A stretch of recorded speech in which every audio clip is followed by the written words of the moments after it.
역대급 태풍 흰남노에 한반도 상륙이 임박했습니다. 산업계도 비상 대비 태세 갖추기에 분주한 모습입니다. 정부가 15억 원 초과 아파트에 대한 주택담보대출 금지 해제를 검토하고 있습니다. 막혔던 거래가 숨통을 틔울지 기대됩니다. 방화창 의무 규제를 둘러싸고 업계가 반발에 나섰습니다. 화재 예방 효과는 없는 데다 방화창 값이 비싸 고충을 토로하고 있습니다. 폐배터리 관련주의 주가 고공행진하고 있습니다. 미국의 인플레 감축 후의 수혜 기대감이 주가 상승을 견인하고 있습니다. 센 경제라이브 출발합니다.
시청자 여러분 안녕하십니까? 센 경제라이브 서정덕입니다.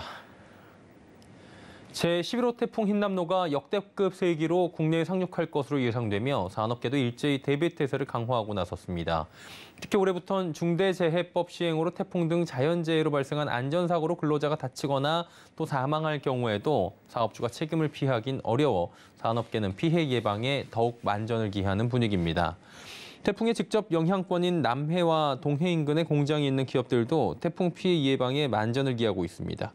현대자동차는 울산 공장 내 종합상황실을 마련해 각 사업부 재해 대응 총괄 담당과 실시간 연락 체계를 유지 중입니다. 울산에 정유시설을 둔 SK이노베이션과 엑스오일은 태풍이 지나갈 때까지 원유선과 제품 운반선 등의 입항을 금지했습니다.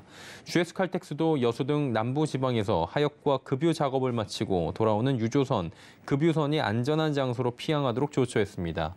건설업계는 태풍의 강한 바람과 비 등으로 장비 전도와 자재 낙하 등의 안전사고에 대비해 취약 요소 사전 점검 항목을 하달했습니다. 문재인 정부에서 시작한 15억 원 초과 주택에 대한 주택담보대출 금지 조치가 해제될 것으로 보입니다. 최근 금리 인상과 경기 침체 등으로 집값 하락, 또 거래 급감 현상이 지속되자 정부가 부동산 시장 규제 완화에 속도를 내고 있는 겁니다. 설성균 기자입니다. 시가 15억 원 초과 주택에 대한 주택담보대출 금지 조치가 조만간 해제될 전망입니다.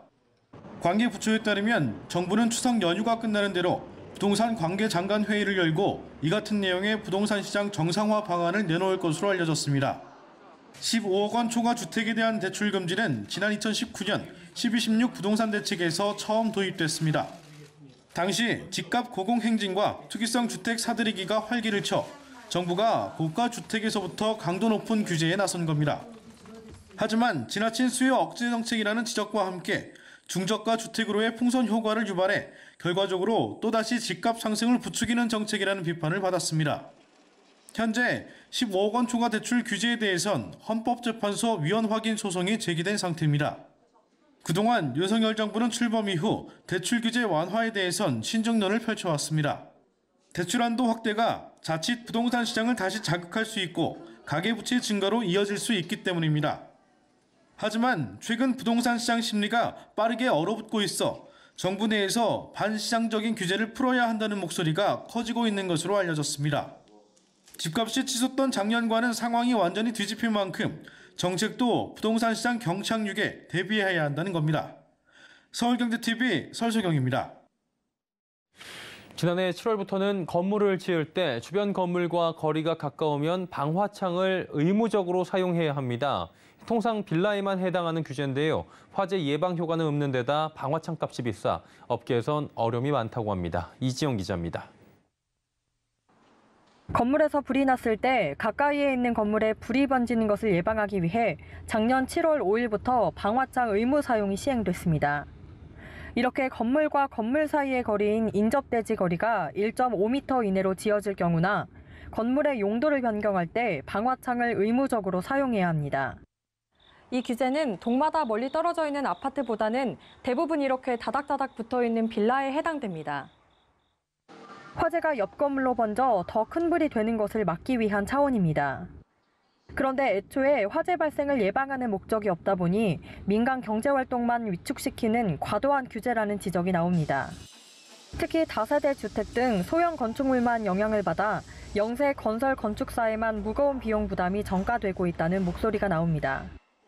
계속해서 치솟는 자재값에 일반 창에 비해 4배에서 10배 정도 비싼 방화창 값까지 겹쳐 부담이 크다는 겁니다.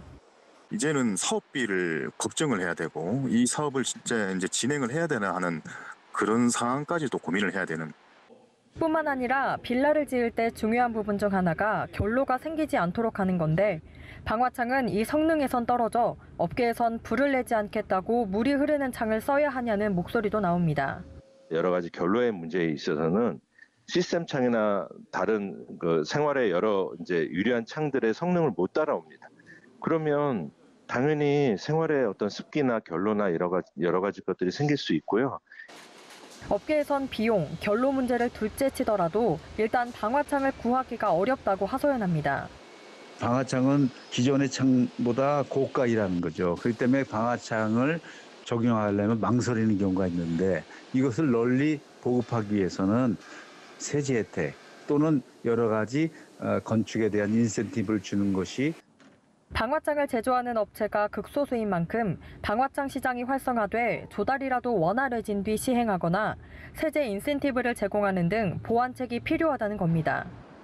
국토부는 방화창 사용으로 인해 비용이 높아지고 있는 것은 알고 있다면서도 업계에 대한 지원책은 없다는 입장입니다. 서울경제TV 이지영입니다.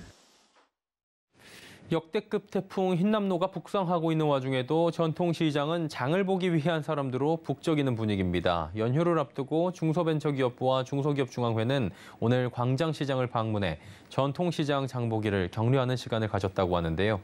김수빈 기자가 그 현장에 함께했습니다. 서울 종로구에 있는 광장시장. 이번 주말 시작되는 추석을 앞두고 시민들이 분주하게 장을 보고 있습니다. 소상공인시장진흥공단에 따르면 올해 추석 차례상을 차리는 데 드는 비용은 전통시장 29만 5,668원, 대형마트 36만 3,085원으로 전통시장이 약 15% 저렴한 것으로 조사됐습니다. 중소벤처기업부와 중소기업중앙회는 동행축제의 일환으로 전통시장 장보기 격려에 나섰습니다. 동행축제란 소상공인의 제품 판로를 지원하는 행사로 1일차에 온라인 판매 190억 원을 달성하는 등 성과를 보이고 있습니다. 추석까지 많은 좋은 중소기업 또 소상공인 분들 제품을 최대 80%까지 저렴하게 판매하고 있으니까요. 가까운 전통시장도 나가보시고. 현장을 방문한 이영 중기부 장관과 김기문 중기중앙회장은 상인들의 애로사항을 듣는 등 시장 상인들과 이야기를 나누고 상인들의 어려움에 대한 목소리를 경청했습니다. 아울러 직접 온누리 상품권을 사용해 장을 보며 추석 장보기 격려에도 나섰습니다. 특히 최근 출시된 충전식 카드형 온누리 상품권을 사용하면 할인율 10%로 9월 한 달간 최대 100만 원까지 구매할 수 있습니다. 한편 중소기업 사랑나눔재단은 이번 시장 방문 이후 전국 각 시도 전통시장에서 1억 원의 추석 물품을 구입해 100여 곳의 복지시설을 지원할 계획입니다. 여기에 1억 5천만 원 상당의 명절 음식 키트를 제작해 소외계층 4만 명에게 전달할 예정입니다. 서울경제TV 김수빈입니다.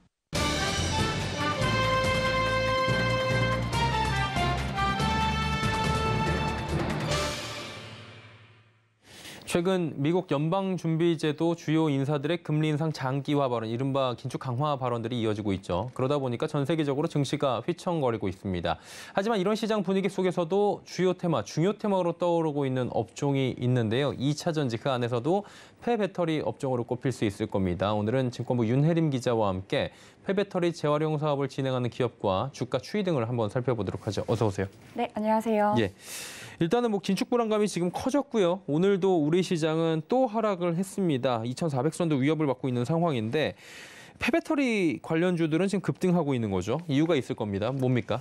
네, 우선 이유를 알아보기 전에 폐배터리 사업이 무엇인지 간단하게 먼저 짚어보겠습니다. 예. 전기차 배터리는 기본적으로 10년 정도 사용하면 성능 저하가 시작이 됩니다.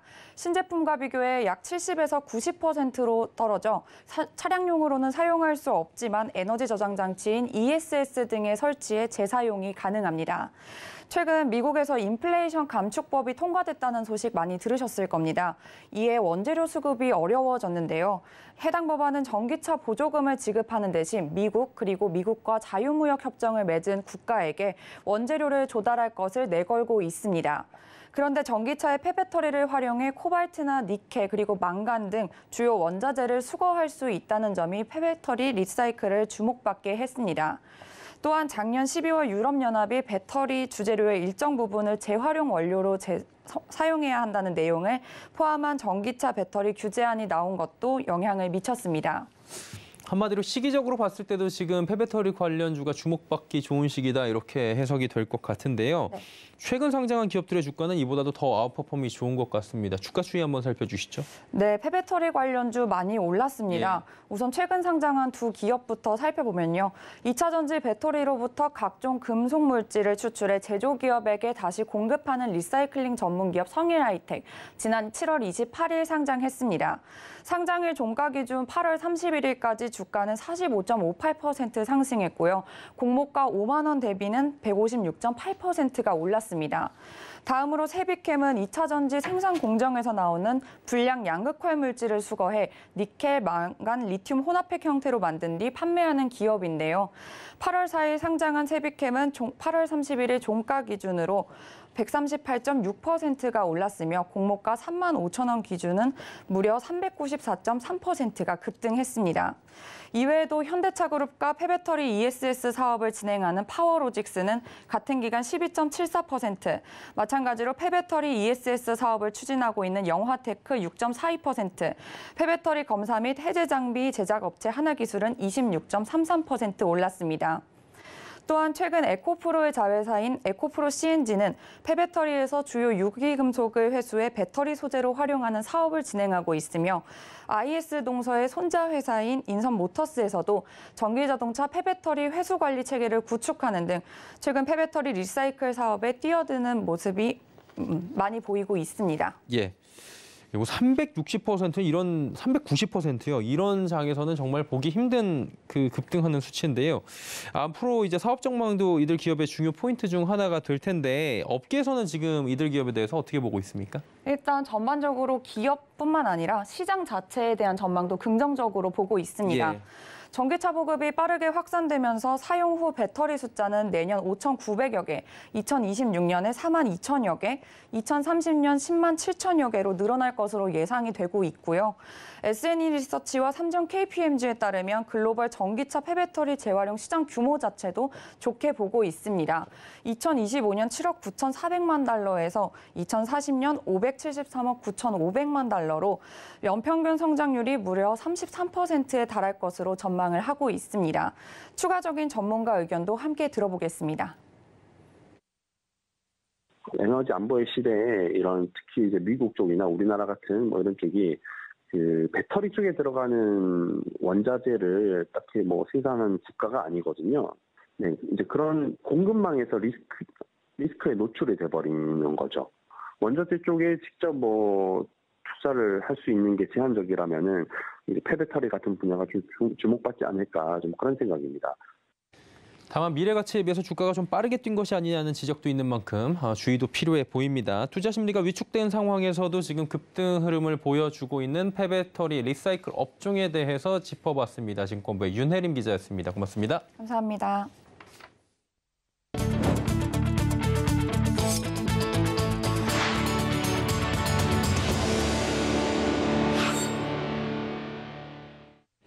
로봇이 강의하는 수업, 비대면 학습 플랫폼 등 기술의 발전이 교육 환경에도 영향을 미치고 있습니다. 이 가운데 AI가 할 수 없는 창의력과 공감 능력을 키우는 것이 교사의 새로운 역할로 떠오르고 있는데요. 서지은 기자가 전해드립니다. 교육에 접목할 수 있는 기술이 한자리에 모였습니다. 안녕하세요. 서울경제TV 관계자분 제가 비행기로 댄스 보여드릴게요. 이곳은 지난 3일 수립문화재단에서 열린 HTHT 2022 컨퍼런스 현장. 교육에 적용되는 기술을 소개하고 새로운 환경에서 교사의 역할에 대해 논의하는 자리가 마련됐습니다. 글을 입력하면 그대로 말하는 로봇과 AI 맞춤형 서비스를 제공하는 학습 플랫폼 등 다양한 기술이 소개됐습니다. 새로운 기술 소개를 넘어 교육 현장에서 교사의 역할은 어떤 것인지 심도 있게 토론하는 자리도 마련됐습니다. AI는 학생을 위한 개인별 맞춤 교육을 제공하고 교사는 AI가 할 수 없는 창의력과 공감 능력을 키우는 역할을 해야 한다는 조언이 이어졌습니다. AI 시대에는 교사가 단순한 지식 전달자가 아니고 교육을 바꾸는 혁신가가 되셔야 됩니다. 학생 한 명 한 명에게 메타버스나 AI나 또 새로운 첨단 기술을 적용해서 학생의 인간성을 더욱 풍부하게 보양시켜주는 그런 역할을 해야 되거든요. 이 자리에선 전국 6개 시도교육감이 한자리에 모여 미래 교육을 논의했고 현장 교사들과 에듀테크 활용 교육과 디지털 역량 강화 방안에 대해 고민하는 시간을 가졌습니다. 이 자리에서 임태희 경기도 교육감은 인공지능 기기를 활용한 교육이 중요하다고 하지만 결국 모든 교육은 사람의 손길이 닿아야 한다며 선생님들의 역할이 중요하다고 강조했습니다. 새로운 기술 도입으로 교육 환경이 빠르게 변화하면서 교사의 역할과 교육의 미래에 대한 논의는 계속될 전망입니다. 서울경제TV 서지은입니다. 코로나19로 3년 만에 열린 제5회 코리아컵 코리아 스프린트 국제경마대회에서 우리나라가 두 경주 모두 2연패를 달성했습니다. 특히 코리아 스프린트에선 일본 경주마를 제치고 짜릿한 역전승을 거뒀다고 하는데요. 장민선 기자가 그 현장에 직접 다녀왔습니다. 일본 경주마를 제치고 우리 경주마가 제일 먼저 결승선을 통과합니다. 마지막 직선주로에서 2위까지 따라잡았고 결승선을 목전에 남겨두고 짜릿한 역전극을 펼친 겁니다. 어제 서울 경마공원에서 열린 제5회 코리아컵 코리아 스프린트 국제경주 현장. 코로나19로 3년 만에 열린 이번 대회에는 한국을 비롯해 일본, 영국, 홍콩, 싱가포르 등 5개 국가 최고의 경주마들이 한자리에 모였습니다. 코리아 스프린트에서는 문세영 기수의 경주마 어마어마가 결승선 통과 직전 일본 경주마를 역전하고 우승을 차지했고 이어 열린 코리아컵에서는 서승원 기수와 경주마 위너스맨이 우리나라 라운더 파이터와 치열한 경쟁을 펼친 끝에 1위에 올랐습니다. 이외에도 코리아 스프린트 1위와 3, 4위, 코리아컵 1, 2, 4, 5위를 독식하며 우리나라 경주마들의 선전이 돋보였습니다. 이번에는 정말 좋은 마필을 제가 기수 생활하면서 만났고 그 영광을 함께할 수 있어서 굉장히 기쁘다고 생각합니다. 아직 4세밖에 안 됐으니까 앞으로 조금 더 같이 호흡을 맞추면서 앞으로 한국에서도 그렇고 앞으로 또 국제대회가 있다면 언제든지 도전을 해서 우승할 수 있도록. 한국마사회는 이번 대회 개최를 기념해 단체 응원전 외에도 태권도 퍼포먼스, 전통놀이 행사 등 다채로운 행사를 준비해 흥을 돋웠습니다.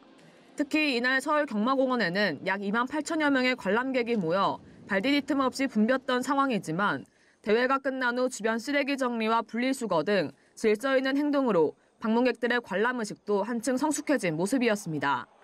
한편 한국마사회는 이번 대회를 사상 최대 규모인 전 세계 17개국으로 수출하며 역대 최고 매출액 달성과 함께 전 세계 경마 선진국의 한국 경마 인지도를 지속적으로 확대해 나간다는 계획입니다.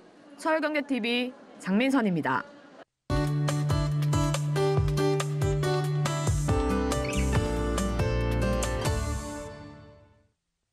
올해 전 세계적으로 발생하고 있는 폭염과 가뭄, 대홍수 등의 기후변화로 인한 재앙이 최악이라고 합니다. 이러한 기후변화와 맞물려 우크라이나, 러시아 전쟁 등 분쟁으로 인한 에너지 수급 등이 전 세계 경제 인플레이션을 만들어내고 있다고 하죠. 오늘은 올 상반기 중에 발생한 기후변화로 인한 경제 손실과 함께 이러한 기후변화가 인플레이션을 만든다는 이야기를 나눠보도록 하겠습니다. K외도의 반기성 센터장과 함께합니다. 어서 오세요. 네, 안녕하세요. 예. 사실 오늘도 태풍의 피해가 없기를 저희가 바라야 하는 수밖에 없을 정도로 강력한 태풍이 몰려오고 있긴 한데 상반기만 봐도 지구촌의 경제 손실이 엄청났죠? 네, 그렇습니다. 세계 최대 재보험사죠. 예. 독일의 메넨 재보험사가 지난달 28일 날 발표했던 그 보고서를 보면은 올 상반기에만 전 세계가 기후변화로 인한 재난으로 피해를 입은 액수가 무려 84조 8천억 원이었다고 밝혔는데요. 후반기에도 폭염이 지속되고 있고 또 일부 국가에서는 홍수 그리고 본격적인 태풍철로 접어들다 보니까 경제적인 피해는 올해 역대급으로 커질 것이라고 지금 전망되고 있습니다. 탈레스 세계 이상기구 사무총장은 올해 유럽의 폭염은 기후 위기로 인해서 발생을 했고 이제는 폭염이 일상이 될 것이라고 경고를 했고요. 예보렉 매년 재보험 이사는 상반기 자연재해는 기후 관련 재앙이 지배적이었다라고 말했죠. 올해 상반기 기후재난 중 가장 심각한 것은 폭염과 가뭄입니다. 유럽이 가장 극심하고 미국, 인도, 중국 등도 폭염으로 인한 경제적 피해가 급증하고 있는데요. 폭염이 발생하면 노동시간이 줄어드는 피해가 먼저 발생을 합니다. 국제노동기구는 2019년 보고서에서 2030년까지 폭염으로 전 세계 총 노동시간이 2.2%, 세계 국내 총생산이 2조 4천억 달러 정도 각각 감소할 것으로 추정하기도 했는데요. 이 정도 생산성 감소는 정규직 일자리 8천만 개를 잃는 것과 비슷하다라고 국제노동기구는 주장하고 있습니다. 세계경제포럼의 연구에서도 올여름 폭염을 겪는 미국의 경우 기온이 평년보다 훨씬 1도 높을 때 연 경제 성장률이 최대 0.25%포인트 하락할 것으로 전망하기도 했죠. 예, 미국은 지금 인플레이션이 굉장히 심각하거든요. 그러다 보니까 빅스텝, 자이언트 스텝, 금리 인상하고 있습니다. 근데 이제 인플레이션의 원인 중에 하나가 기후 변화다라는 주장도 있는데 맞습니까? 네, 그렇습니다. 올해 6월 11일이었죠. 더 가디언지에서 실었던 그 기사를 보니까 기후 위기가 경제에 타격을 주고 있고 인플레이션을 주도한다라는 책을 소개하고 있는데요. 전 백악관 기자이자 환경기업 이사인 밥 키프는 그에 져서 기후 경제학에서 기후 위기가 경제에 큰 피해를 주고 인플레이션을 주도한다라고 말했는데요. 그는 기후변화가 주로 환경이나 건강 등의 문제로 여겨져 왔기 때문에 사람들은 기후변화가 경제적 문제라는 것을 잘 알지 못한다고 말하고 있습니다. 그는 미국의 앨런 재무장관이 인플레이션이 허용될 수 없는 최고치에 도달했다고 말했는데요. 올해 5월 말 물가 상승률 8.6%로 40년 만에 최고의 인플레이션을 기록한 것을 예로 들었습니다. 그는 조 바이든 대통령 LA에서 열린 미주 정상회담을 앞두고 우리는 기후변화의 파괴적 영향과 비용에 직면해 있다라고 말한 것을 비판했습니다. 지금까지 기후변화의 경제적 측면을 이야기를 할 때 기후 관련 재해 비용적 측면만을 평가해 왔는데 인플레이션에 대한 영향이 있다는 것을 알아야 한다는 것이죠. 예, 특히 최근 들어서 미국의 기후재난으로 인한 피해가 점점 더 극심해진다 이렇게 보다 보니까 피해 영향에 대한 다양한 연구가 이뤄지고 있다고 하는데 이 부분은 또 어떻습니까? 그렇다고 봐야 될 것 같습니다. 일단 이 책에서 키프 이사는 미 해양대기청의 자료를 이용을 해서 기후 관련 재해로 인해서 2021년 미국 경제는 1,450억 달러 이상의 손실을 입었다. 이것은 작년보다 거의 50% 증가한 수치다. 지난 5년 동안 7,500억 달러의 비용이 들었다. 1980년 이후로 323건의 기상 및 기후재해로 인해서 2조 1,950억 달러의 경제적 손실이 발생을 했는데 비율을 보면 최근에 들어와서 경제적 피해 액수가 급격히 증가함을 알 수 있다라고 말하고 있습니다. 2021년에 재보험회사의 스위스 1위는 기후재난으로 인한 미국 경제가 2050년까지 GDP의 10%를 이룰 수 있다는 보고서를 발표를 했었고요. 미국의 국가기후평가청은 폭염만으로도 2090년까지 근로자 생산성이 연간 2,210억 달러 감소를 하고 기후재난으로 연간 5천억 달러의 손실이 발생할 것으로 예상하는 그런 보고서를 냈고요. 2021년 7월에 환경연구회보에 실린 연구에서도 1991년부터 2017년까지 미국 작물보험 프로그램이 적용한 손실 중에서 장기간 온난화로 인한 피해가 270억 달러가 됐습니다. 이처럼 기후변화로 인한 경제적 피해가 주로 손실 측면에서 주로 다뤄지고 있는데요. 미국의 매체인 악시오스는 올해 홍수와 가뭄, 폭염 등의 기후재난이 결국 각국의 농업과 인프라, 노동 생산성에 타격을 주면서 공급망 와해, 또 노동력 부족으로 이어지고 있고 모든 분야의 인플레이션을 부채질하고 있다라고 분석을 했는데요. 올여름 중국에서는 최악의 폭염으로 전력난이 심화하면서 반도체 공장 등의 가동이 잠정 중단됐고 유럽에서는 가뭄으로 목초지가 메마르면서 유제품 혹은 육류 가격이 치솟으면서 인플레이션을 만들었다는 것이죠.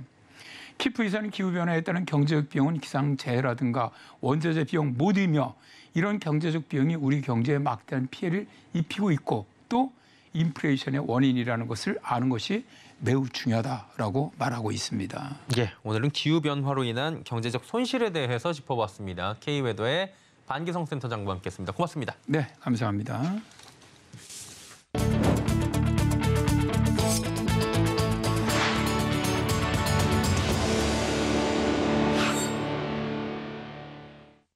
수생경제라이브 저희가 준비한 소식은 여기까지입니다. 편안한 저녁 시간 보내시길 바랍니다. 고맙습니다.